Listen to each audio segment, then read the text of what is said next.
We love puzzles in my house. We love challenges. This hexagon tangram wooden puzzle is amazing. It looks small and harmless and so fun.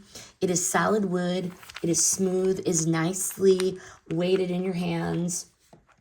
And you look at it and think, oh, I could do this in like 2 minutes. Here's a spoiler.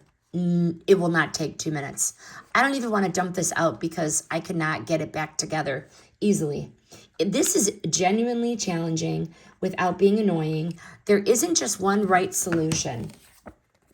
This comes with it, and there are multiple challenge levels and multiple solutions in solving it. So if you ever feel stuck, you can just open this right up. I know that from experience, okay? Kids can play it, adults can play it. This is the kind of puzzle people keep picking up over and over. The solution changes, and there are endless ways to work on this. I keep this on my coffee table in my sunroom, and it's a good conversation piece.